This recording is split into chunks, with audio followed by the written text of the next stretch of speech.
this town that I don't actually remember the name of, but in this town there seemed to be a dog problem. Like there were just so many dogs everywhere in that town. Like it was a problem. Like they have like dog catchers, but the dog catchers never seemed to last long.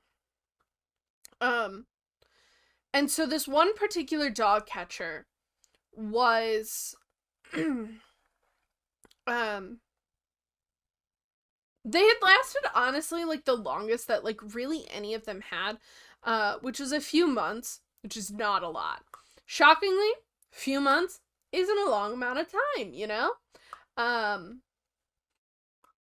so this particular dog catcher was actually, they thought, one of the best. They went around and like would like catch the dogs. Like they never really forced the dogs into like the cages or anything. Was like very kind and just like calm about it. Like it was I don't think I'm explaining it well, but it was just they were very nice about it, which is not something that like had happened frequently with the previous like dog catchers and stuff. Like a lot of them were very rough, like just like they had like the little, I don't know what it's called, but you know the thing that like it has like the long pole and then like the rope on the end, and then you could like pull it, like you like loosen it and you get the dog's head in and then you pull it, and it's like make sure that like the dogs don't bite you. So previous dog catchers like had that, were very rough with it, and it just like it wasn't chill, you know? And they never seemed to last long. But no one ever quit the job. They just kind of like stopped showing up. And no one really knows why. And this particular dog catcher wasn't really worried about it. It was like, no, like I'm not just gonna like stop showing up. Like even at a job that I like really hated, I still gave my 2 weeks and stayed those 2 weeks. Like I'm not really just gonna like disappear. Which is like great, right? Yeah. And so he was on the job one day and he was being very kind. Like he always had food on him. He always, you know, like the crates that they would get put in for transport, they never stayed in long. He tried to just be like really nice to the dogs. And so he like went up one time and he was like sitting on the ground, and there was a dog that like came up and like took some of the food and then like quickly like scampered away, like no, I'm scared, like, you know, like how some like street dogs are. Like this one, it wasn't vicious or anything, but it also didn't trust the dog catcher, which I think rightfully so. And this homeless person was also nearby and was like watching and was just like, yeah, she's very skittish. She's kind of scared of people. She's been out on the streets for a while. It's normally only me that really takes care of her. I do quite love her.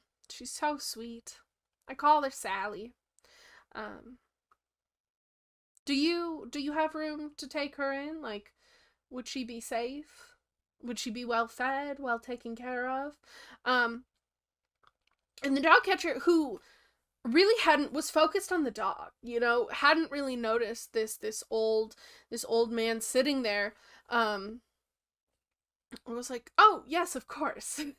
Yeah, no, I have told them that I don't want to put any of them down if we can help it. Like, I've been actively working to try and find these dogs homes, because like not only do I catch them, but I also try and like help with the pound and that sort of thing where I take them. I don't just like go, all right, here you go, and like that's not really my style, you know.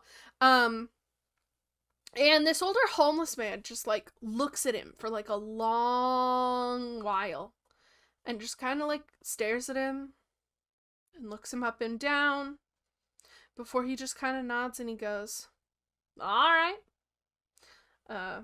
And he whistles, and Sally runs over to him. He goes, all right now, Sally. I want you to go with this nice man. He'll take good care of you, and I'll come visit you sometime. But you're going to go with him now, all right? And Sally gives a little whine because, like, this was her human. This was her human so far. But also, like, neither of them had a great life out on the street. Like, that's, being on the street, that's not typically how it works. It's not typically all rainbows and sunshine. Um, and so, with a little bit of prompting from this old man, the dog, Sally, ends up just, like, walking on over to the dog catcher. Who doesn't even, like, have, like, any sort of thing out, just kind of, like, scratches her head and goes, come on, and just gently helps lead her over to the van and into one of the crates. He, like, helps her up in, gives her some food, and just goes, all right, I'm gonna take you back now, and we're gonna go get you settled, and then I'll come back and start looking for more. So he was very nice. He was very, like, very chill. He was good at his job. He did well. Like, just great. He was good. So we're gonna skip forward a little bit in time. And we're going to, I think we'll skip forward, like, a year and a half. Because I think that's roughly when things started to change. And, if I'm being honest, I don't think it was the dog catcher who really changed. Or at least he tried not to. It was